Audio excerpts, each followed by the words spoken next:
క్రైస్త the lord. హల్లెలూయా. ప్రభునందు ప్రియ దేవుని పిల్లారా, నేటి వాక్య ధ్యానము కొరకు మిమ్మల్ని ప్రేమతో ఆహ్వానిస్తూ ఉన్నాను. నేటి వాక్య ధ్యానము కొరకు ప్రార్థన చేద్దామా? మమ్మల్ని మిక్కిలిగా ప్రేమించుచున్న మా ప్రియ తండ్రి, జీవము కలిగిన సజీవుడా, మీ ఘనమైన ఉన్నతమైన నామానికి స్తోత్రాలు నాయన. ఏ మంచి లేని మా జీవితంలో మరొక నూతన ఉదయాన్ని అనుగ్రహించారు.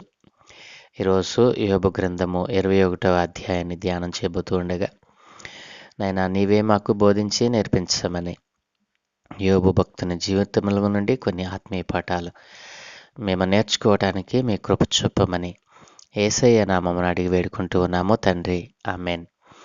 ప్రభునందు ప్రియ దేవుని పిల్లారా, యోబు గ్రంథము 21వ అధ్యాయంలో యోబు స్నేహితులు ముగ్గురు కూడా, మరి ఎలీఫజు, బిల్దదు, జోఫరు, వీళ్ళు ముగ్గురు కూడా ఒకే సిద్ధాంతాన్ని గట్టిగా నమ్మి మరి యోబు మీద దానిని ప్రయోగించారు. మరి ముగ్గురు కూడా మరి రెండవ పర్యాయం మాట్లాడుతూ ఉన్నప్పుడు దుర్మార్గులకు, దుష్టులకు దేవుని యొక్క తీర్పులు ఎలా ఉంటాయో, వారి పట్ల దేవుని యొక్క మరి తీర్పులు ఏ రీతిగా వారి మీదకి వస్తాయో, దేవుని శిక్షలు దుర్మార్గులకు, దుష్టులైన వారికి ఏ రీతిగా కలుగుతుందో, వారు తమ సిద్ధాంతాన్ని, వారు ఒకటే సిద్ధాంతము, ఏదో ఒక తప్పు చేయకపోతే మనిషికి దేవుని యొక్క తీర్పు రాదు అని వారు నమ్మిన సిద్ధాంతాన్ని యోబు మీద ప్రయోగించి మాట్లాడినప్పుడు వారికి జవాబులు చెప్తూ యోబు తన యొక్క భక్తిని, తన యొక్క యథార్థతను మరి అనేక విధాలుగా ఆయన కనుపరచుకోగలిగాడు. ప్రియదేని పిల్లారా, 21వ అధ్యాయము మొదటి నుండి వచనం వెంబడి వచ్చిన ధ్యానాన్ని చేద్దాం. మొదటి వచనం: అప్పుడు యోబు ఇలాగున ప్రత్యుత్తరం ఇచ్చాను, నా మాట మీరు జాగ్రత్తగా వినుడి, నా మాట మీ ఆదరణ మాటకు ప్రతిగా ఉండునుగాక. నాకు సెలవిచ్చిన ఎడల నేను మాట్లాడేదను, నేను మాట్లాడిన తరువాత మీరు అపహాస్యము చేయవచ్చును. నేను మనుష్యుని గురించి మొరపెట్టుకున్నానా? లేదు గనుక నేను ఎలా ఆతురపడకూడదు? నన్ను తేరి చూచి ఆశ్చర్యపడుడి, నోటి మీద చేయి వేసుకొనుడి. నేను దాని మనస్సునకు తెచ్చుకునే ఎడల నాకేమియో తోచుకున్నది, నా శరీరమునకు వణుకు పుట్టుచున్నది. భక్తిహీనులు ఎలా బ్రతుకుదురు? వారు వృద్ధులై బలాభివృద్ధి ఎలా నొందుదురు? వారుండగానే వారితో కూడా వారి సంతానము, వారు చూచుచుండగా వారి కుటుంబము స్థిరపరచబడుచున్నది. వారి కుటుంబములు భయమేమియూ లేక క్షేమముగా ఉన్నవి. దేవుని దండము వారి మీద పడుటలేదు. వారి గొడ్లు దాటగా తప్పగా చూలు కలుగును, వారి ఆవులు ఈచుకుపోక ఈనును. వారు తమ పిల్లలను మందలు మందలుగా బయటికి పంపుదురు, వారి పిల్లలు నటనము చేయుదురు. తంబుర స్వరమండలములను పట్టుకొని వాయించుదురు, సానిక నాదము విని సంతోషించుదురు. వారు శ్రేయస్సు కలిగి తమ దినములు గడుపుదురు, ఒక్క క్షణములోనే పాతాళమునకు దిగుదురు. వారు నీ మార్గములను గుర్చిన జ్ఞానము మాకక్కరలేదు, నీవు మమ్మను విడిచిపొమ్మని దేవునితో చెప్పుదురు. మేము ఆయనను సేవించుటకు సర్వశక్తుడగు వాడు ఎవడు? మేము ఆయనను గూర్చి ప్రార్థన చేయుట చేత మాకేమి లాభము కలుగును అని వారు చెప్పుదురు. వారి క్షేమము వారి చేతిలో లేదు, భక్తిహీనుల యోచన నాకు దూరముగా ఉండునుగాక. భక్తి శూన్యుల దీపము ఆర్పివేయబడుట అరుదు గదా, వారి మీదికి ఆపద వచ్చుట బహు అరుదు గదా. వారు తుఫాను ఎదుట కొట్టుకొని పోవు చెత్తవలెను, గాలి ఎగరగొట్టు పొట్టువలెను ఉండునట్లు ఆయన కోపపడి వారికి వేదనలు నియమించుట అరుదు గదా. వారి పిల్లల మీద మోపుటకై దేవుడు వారి పాపమును దాచిపెట్టినేమో అని మీరు చెప్పుచున్నారు. చేసిన వారు దానిని అనుభవించున్నట్లు ఆయన వారికే ప్రతిఫలమిచ్చునుగాక. వారే కన్నులారా తమ నాశనమును చూతురుగాక. సర్వశక్తుడగు దేవుని కోపాగ్నిని వారు త్రాగుదురుగాక. తమ జీవిత కాలము సమాప్తమైన తరువాత, తాము పోయిన తరువాత తమ ఇంటి మీద వారికి చింత ఏమి? ఎవడైనను దేవునికి జ్ఞానము నేర్పునా? పరలోక వాసులకు ఆయన తీర్పు తీర్చును గదా. ఒకడు తన కడవలలో పాలు నిండి ఉండగను, తన ఎముకలలో మూలుగా బలిసి ఉండగను, సంపూర్ణ సౌఖ్యమును నెమ్మదియును కలిగి నిండు ఆయుష్యముతో మృతునందును. వేరొకడు ఎన్నడునూ క్షేమము అను దానిని ఎరుగక మనోదుఃఖము గలవాడై మృతునందును. వారు సమానముగా మంటిలో పండుకొందురు, పురుగులు వారిద్దరిని కప్పును. మీ తలంపులు నేనెరుగుదును. మీరు నా మీద అన్యాయముగా పన్నుచున్న పన్నాగములు నాకు తెలిసినవి. అధిపతుల మందిరము ఎక్కడ ఉన్నది? భక్తిహీనులు నివసించిన గుడారము ఎక్కడి ఉన్నది అని మీరు అడుగుచున్నారే. దేశమున సంచరించు వారిని మీరు అడుగలేదా? వారు తెలియజేసిన సంగతులు మీరు గుర్తుపట్టలేదా? అవి ఏవనగా, దుర్జనులు ఆపత్కాలమందు కాపాడబడుదురు, ఉగ్రత దినమందు వారు తోడుకొని పోబడుదురు. వారి ప్రవర్తనను బట్టి వారితో ముఖాముఖిగా మాటల నగలవాడెవడు?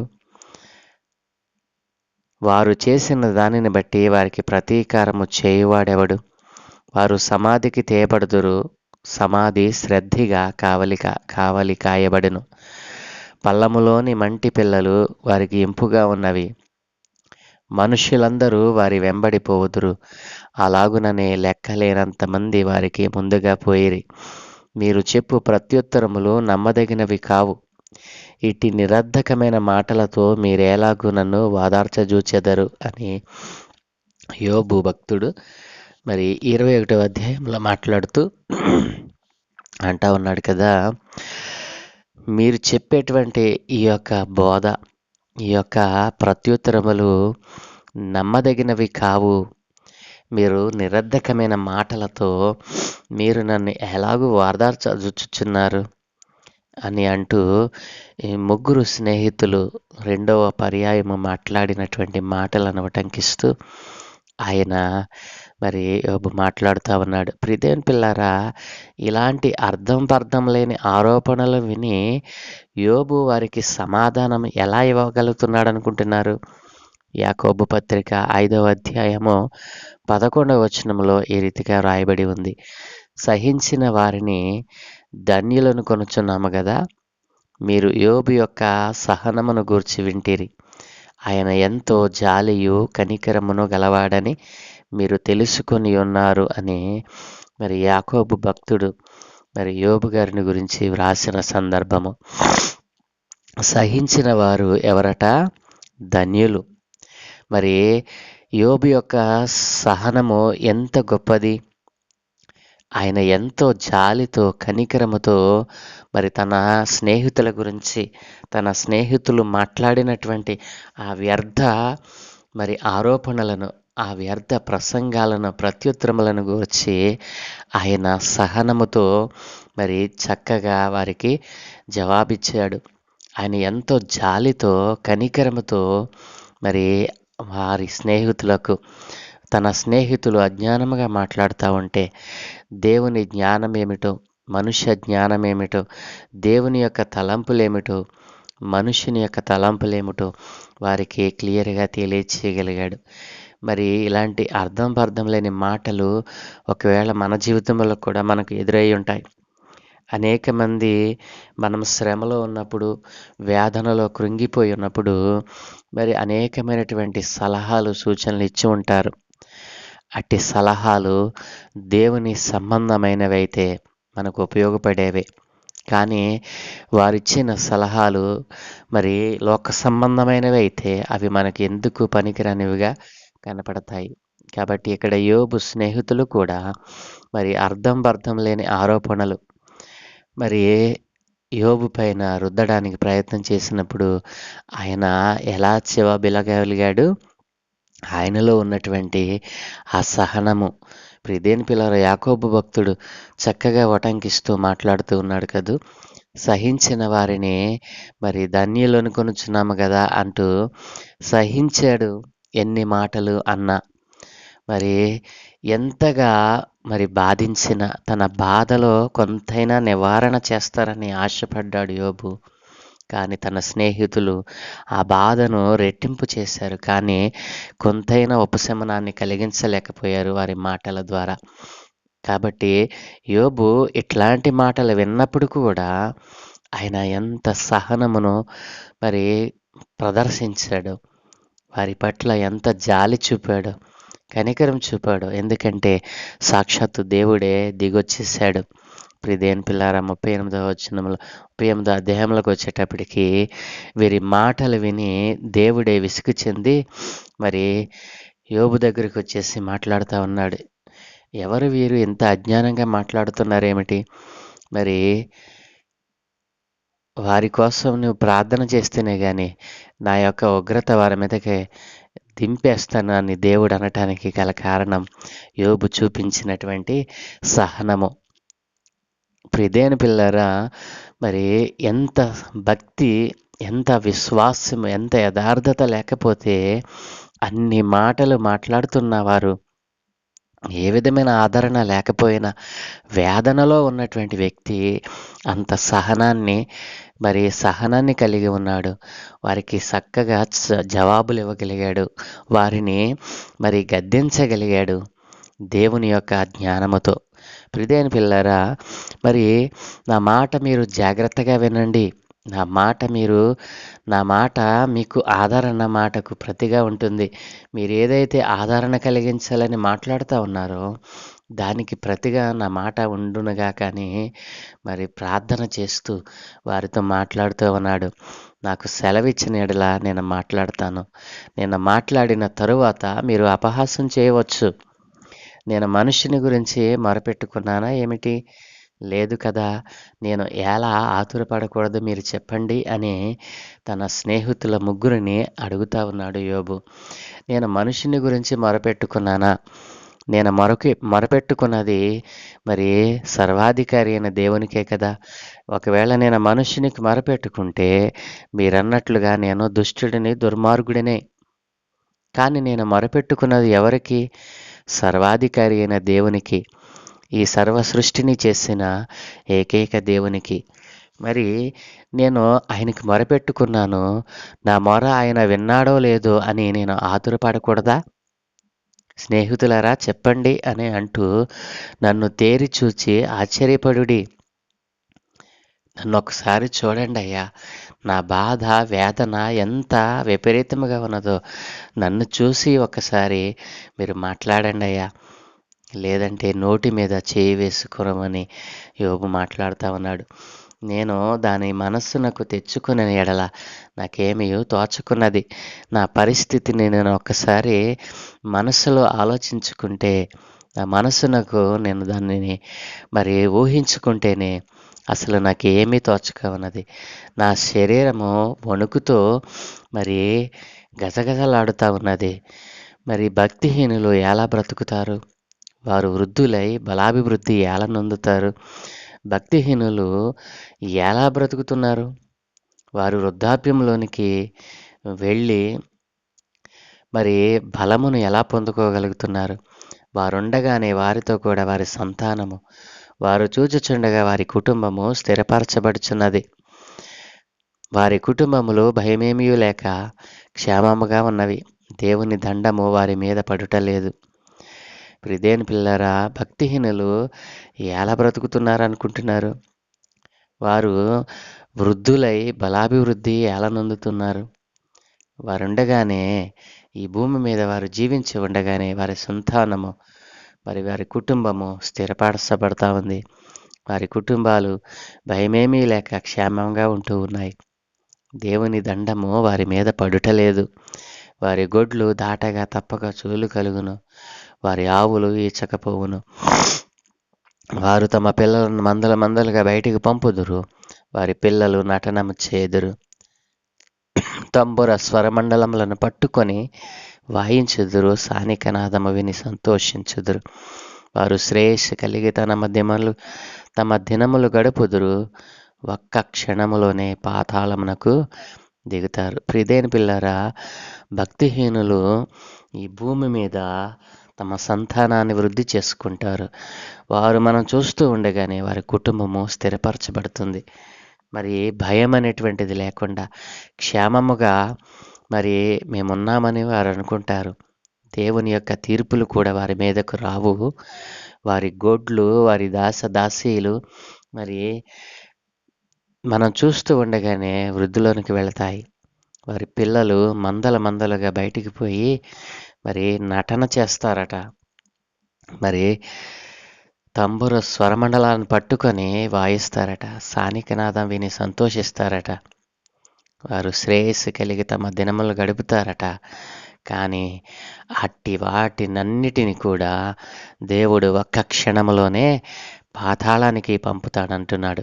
కాబట్టి భక్తిహీనులు ఎక్కడ వర్ధిల్లినట్లుగా ఒకవేళ మన కంటి చూపుతో మనం చూస్తూ ఒక భక్తిహీనుడు మరి అంతకంతకు వృద్ధి కలిగి మరి గొప్పవాడైపోతా ఉంటే అతని గొప్పతనము, అతని ఎదుగుదల కేవలము పాతాళమునకు దిగిపోవటానికే కానీ ఏమాత్రము తనకు ఉపయోగము కలుగదని, మరి భక్తిహీనులైన వారు అలాగున నాశనం అవుతారని యోబు భక్తుడు మాట్లాడుతూ ఉన్నాడు. ప్రియదేని పిల్లారా, వారు ఒక్క దినమందే పాతాళానికి దిగిపోతారు. వారు నీ మార్గములను గురించిన జ్ఞానము మాకు అక్కరలేదు, నీవు మమ్మను విడిచిపోమ్మని సాక్షాత్తు దేవునితో చెప్తారంటండి. ఈ భక్తిహీనులు ఎలాంటి వారంటే దేవుని మార్గాలను గురించి వారు ఆలోచన చేయరు. దేవుని గురించిన జ్ఞానము మాకు అక్కరలేదని చెప్తారట. నీవు మమ్మను విడిచిపో అని సాక్షాత్తు దేవునితోనే చెప్తారంట. భక్తిహీనుల మరి దుష్ట ప్రవర్తన ఎలాగున ఉంటుందో స్నేహితులారా ఆలోచన చేశారా? నేను అలాంటి భక్తిహీనుని కాదే, నేను దేవుని మార్గాన్ని తప్పి తిరిగినటువంటి వాడిని కాదే, దేవుని జ్ఞానాన్ని ప్రతి క్షణము కూడా నేను పొందుకోవాలని ఆశతో ఎదురు చూచేటువంటి వాడిని. నేను దేవుణ్ణి నన్ను విడిచిపో అని నేను ఎప్పుడు చెప్పలేదే. స్నేహితులారా, మీరు మాట్లాడినటువంటి మాటల్లో ఏమైనా అర్థం ఉందా? ఒక్కసారి ఆలోచన చేయండి. నన్ను తేరి చూచి నా మీద మీరు నిందలు వేయండి అని స్నేహితులను మరి సహనముతో గద్దిస్తూ ఉన్నాడు యోబు. ప్రియదేని పిల్లలారా, భక్తిహీనులు ఇంకా ఎలాగున మాట్లాడతారో యోబు చెప్తా ఉన్నాడు.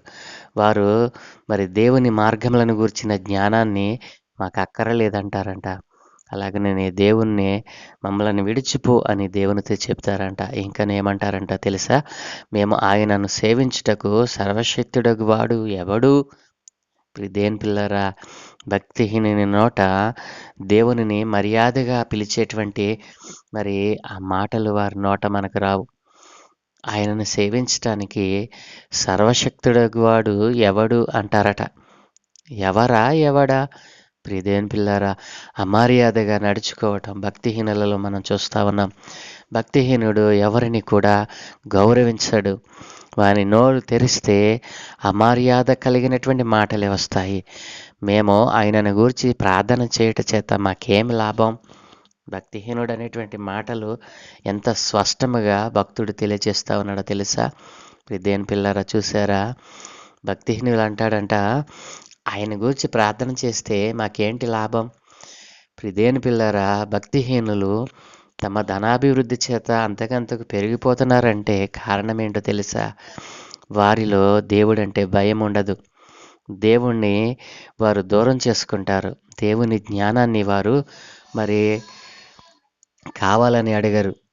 దేవుని మార్గంలో నడవరు. మరి అసలు సర్వశక్తుడగిన దేవుడు ఒకడున్నాడు అని వారు నమ్మరు. ప్రియదేని పిల్లారా, మరి ఆయనకు ప్రార్థన చేస్తే మాకేం లాభం? వారు ఏదో ఒక లాభాన్ని, ఏదో ఒక దానిని ఆశించి వారు ఒకవేళ దానిని అడుగుతూ ఉంటారు. ప్రార్థన చేయటం వలన మాకేమి లాభం అని వారు చెప్తారు. వారి క్షేమము వారి చేతిలో లేదు. ప్రియదేని పిల్లలారా, ఎంత చక్కగా ఈ మాటలు వివరిస్తూ ఉన్నాడు. వారి క్షేమము వారి చేతిలో లేదు. భక్తిహీనుల యోచన నాకు దూరముగా ఉండునుగాక అని యోబు తన స్నేహితులతో మాట్లాడుతూ ఉన్నాడు. దేవుని పిల్లారా, భక్తిహీనులు అనుకుంటాడట, నాకు క్షేమం ఉంది, నాకు డబ్బు ఉంది, నాకు కార్లు బంగ్లాలు ఉన్నాయి, నాకు ఏమీ కలగదు, నన్ను ఎవరు ఏమీ చేయలేరు అనుకుంటాడట. కానీ భక్తిహీనుల యోచన మరి నాకు దూరముగా ఉందని దేవుడు మాట్లాడుతూ ఉన్నాడు. దేవుని పిల్లారా, భక్తిహీనులు ఏ విధమైన ఆలోచన కలిగి ఉన్నారో ఆ ఆలోచన నాలో లేదు. స్నేహితులారా, మీరు గమనించలేదా? నా ఆలోచన వేరు, మీ ఆలోచన వేరు అని మాట్లాడుతూ ఉన్నాడు. భక్తి శూన్యుల దీపము ఆర్పివేయుట అరుదు కదా, వారి మీదికి ఆపద వచ్చుట బహు అరుదు కదా. వారు తుఫాను ఎదుట కొట్టుకుని పోవు చెత్త వలెను, గాలి ఎగరకొట్టు పొట్టు వలెను ఉండునట్లు ఆయన కోపపడి వారికి వేదనలు నియమించుట అరుదు కదా. దేవుని పిల్లారా, భక్తిహీనుల జీవితము ఏ రీతిగా మరి గాలికి ఎగిరిపోవు, కొట్టుకుని పోవు చెత్త వలె దేవుడు చేసి ఉన్నాడు. వారి పిల్లల మీద మోపుటకై దేవుడు వారి పాపమును దాచిపెట్టినేమో అని మీరు చెప్పుచున్నారు.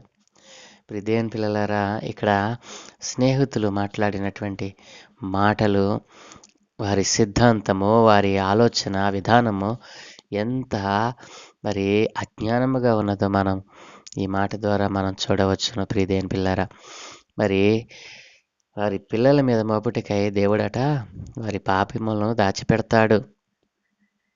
మరి దేవుడే తమ పిల్లల మీద మోపటానికి తల్లిదండ్రులుగా చేసినటువంటి పాపాలని దాచిపెడతాడని స్నేహితులు మాట్లాడుతూ ఉన్నారు.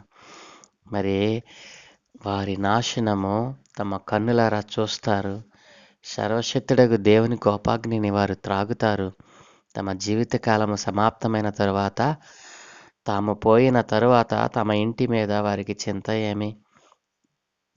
దేవుని పిల్లరా, భక్తిహీనుల పిల్లలు, భక్తిహీనుల తల్లిదండ్రులు భక్తిహీనులుగా ఈ లోకాన్ని విడిచిపెట్టినప్పుడు వారు చేసిన దోషము, వారు చేసినటువంటి ఆ యొక్క హేయమైన క్రియలు, దేవుని మార్గమును, దేవుని జ్ఞానాన్ని ఎరగకుండా వారు చేసినటువంటి ఆ భయంకరమైన క్రియలన్నీ కూడా దేవుడు దాచిపెట్టి వారి పిల్లల మీద దానిని మరి వదులుతాడు.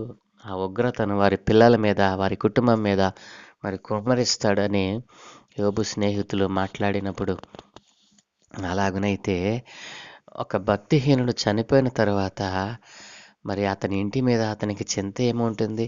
ఏ మనిషి చనిపోయినా తన ఇంటి మీద ఇక అతనికి ఎంత మాత్రమును చింత ఉండదు. ఎందుకంటే వాడే భూమి మీద లేడు, జీవించలేడు. జీవించి ఉన్న వారిని తాను వారి కొరకు ఎలాగున చింతపడగలడు? ఎవడైనాను దేవునికి జ్ఞానము నేర్పున పరలోకవాసులకు ఆయన తీర్పు తీర్చేవాడు కదూ. పరలోకవాసులకే ఆయన తీర్పు తీరుస్తూ ఉంటే ఆయన చేతితో చేయబడినటువంటి మనుష్యులకు ఆ మనుష్యుడు దేవునికి జ్ఞానాన్ని నేర్పగలడా? ఒకడు తన కడవల్లో పాలు నిండి ఉండగాను, తమ ఎముకలలో మూలుగా బలిసి ఉండగాను, సంపూర్ణ సౌఖ్యమును నెమ్మదియును కలిగి నిండి ఆయుష్యముతో మృదునందును.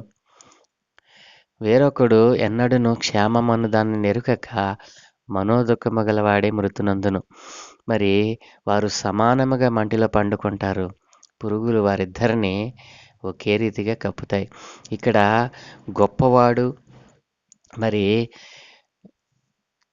గొప్పవాడు ధనవంతుడు, మరి భేదవాడు ఏమీ లేనివాడు అనేటువంటిది ఏమీ లేదు. ఇక్కడ ఇద్దరూ చచ్చినా వారు సమానంగా మంటిలోకి వెళతారు.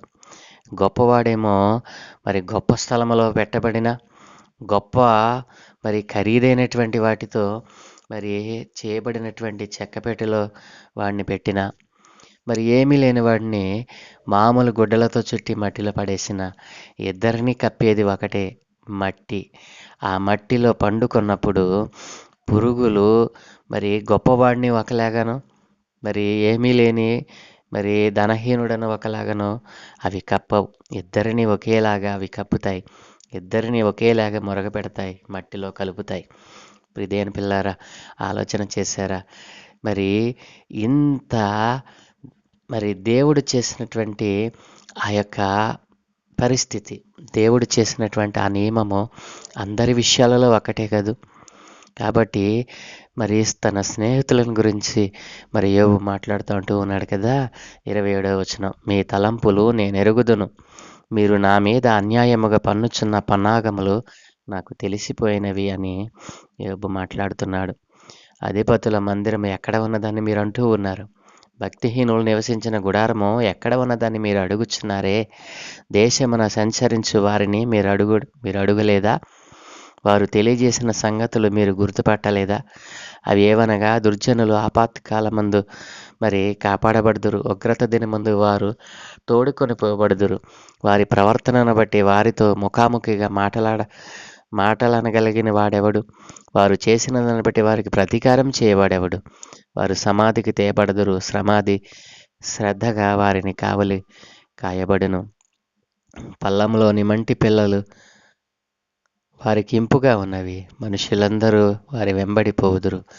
అలాగుననే లెక్కలేనంతమంది వారికి ముందుగా పోయిరి. మీరు చెప్పు ప్రత్యుత్తరములు నమ్మదగినవి కావు కాబట్టి ఇట్టి నిరర్ధకమైన మాటలతో మీరు ఎలాగూ నన్ను వాదార్చ చూస్తారు స్నేహితులారా. మరి దుర్జనులు ఆపదకాలమందు కాపాడబడతారని, ఉగ్రత దినమందు వారు తోడుకుని పోబడతారని, మరి సమాధికి తేబడినప్పుడు శ్రద్ధగా కావలి కాపాడతారని, వారి ప్రవర్తనను బట్టి వారితో ముఖాముఖిగా మాట్లాడగలిగిన వాడు ఎవడు ఉండడని. ఇప్పుడు దేని పిల్లారు మీకు తెలియదా అని యోబు మరి తన స్నేహితులతో మాట్లాడుతున్నాడు. మీరు చెప్పు ప్రత్యుత్తరములు నమ్మదగినవి కావు. ఒక్క మాటలో వారు ముగ్గురు మాట్లాడినటువంటి మాటలను, యోబుని గురించి వారు ఎత్తినటువంటి వారి సిద్ధాంతాన్ని తప్పు, అది నమ్మదగినటువంటివి కావు. మీరు నిరర్ధకమైన మాటలతో నన్ను బాధ పెట్టారు, నన్ను ఓదార్చ చూచారు, కానీ అవి వ్యర్థమైనవి. కాబట్టి భక్తిహీనుడు ఎక్కడైనా మరి మన కళ్ళ ముందు గొప్పవాడిగా కనబడ్డాడేమో. ఆ భక్తిహీనత మరి తను చేసిన తన జీవితకాలంలో తను అనుభవించిన పరిస్థితి అంతా ఒక్క క్షణంలోనే పాతాళానికి పోతుందని, అట్లాంటి వారు మరి దేవునికి ఏమాత్రము ఇష్టము లేదు అని, మరి నేను అలాంటి భక్తిహీనుడిగా ఉన్నానా? నాలో భక్తిహీనత ఎక్కడైనా కనబడతా ఉందా? మరి నాలో మరి యథార్థత లోపించిందా? దేవునిని నేను దూరం చేసుకున్నానా? మరి భక్తిహీనుడు ఏ రీతిగా అయితే మరి కన్నులు ఎదుట వృద్ధి పొంది మరి ఒక్క క్షణంలోనే పాతాళానికి పోయినట్లుగా, ఒకవేళ నేను భక్తిహీనుని వలె మరి ఆలోచన చేశానా? నేను గొప్పవాడినిగా ఒకవేళ విర్రవీగానా? ఒకవేళ నాకున్న ధన సమృద్ధిని బట్టి నేను హెచ్చులోనికి వెళ్ళానా? స్నేహితులారా, ఆలోచన చేయండి అని వారి మాటలను ఆయన మరి కొట్టివేస్తూ, అవి నమ్మదగినవి కావు, మీరు నన్ను ఓదార్చ చూచారు, కానీ స్నేహితులారా నాకు మీ మాటల వలన ఏమాత్రము ఆదరణ కానీ ఓదార్పు కానీ నాకు లభించలేదు అని యోబు సహనముతో వారికి మరి జవాబిచ్చినట్లుగా మనం చూడవచ్చును. ప్రియదేని పిల్లారా, మరి యోబులో ఉన్నటువంటి సహనము నీలో ఉందా? యోబులో ఉన్నటువంటి ఈ యొక్క మరి యాకోబు పత్రిక 5వ అధ్యాయము 11వ వచనములో మరి భక్తుడు వ్రాసినట్లుగా యోబులో ఉన్నటువంటి జాలి, కనికరము నీలో ఉందా? నీవు మరి సహనముతో ఎదుటివారిని గూర్చి మాట్లాడగలిగినటువంటి దేవుని యొక్క జ్ఞానము నీకుందా? అలాంటి జ్ఞానము నీవు పొందుకొని మరి ఆపదలో ఉన్న, వేదనలో ఉన్న, శ్రమలో ఉన్న మన భక్తిని, యథార్థతను మనం వదలకుండా దేవునిలో నిలిచి ఉండాలని, యోబు యొక్క సహనము ఎంత గొప్పదో, సహించిన వారిని దేవుడు ధన్యులు అని అంటూ ఉన్నాడు. అలాంటి ధన్యత నీవు పొందుకోవాలని ప్రభు పేర మనవి చేస్తూ ఉన్నాను. దేవుడు మిమ్మల్ని ఆ రీతిగా ఆశీర్వదించునుగాక.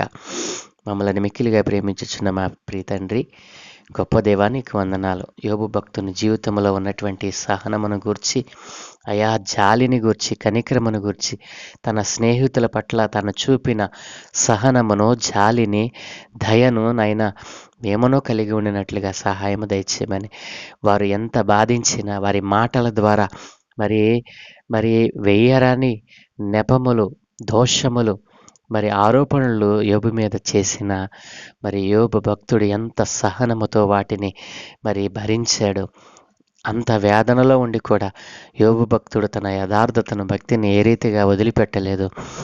దేవా, ఈ రోజున మేము కూడా నాయన అలాంటి సహనముతోనైనా ఎదుటివారితో సహనముతో మాట్లాడినట్లుగా, ఎదుటివారి పట్ల జాలిని చూపేవారిగా, ఎదుటివారి పట్ల కనికరమును చూపేవారిగా మేము ఉండినట్లు నాయన మమ్మల్ని తీర్చిదిద్దామని ఈరోజు మేము చేయ పనులన్నిటి మీద మీ కనుదృష్టి ఉంచి మీ దోతల కాపుదలను గ్రహించి మీరే మహిం పొందుకోమని యేసయ్య నామమున అడిగి వేడుకుంటూ ఉన్నాము తండ్రి. Amen, amen, amen.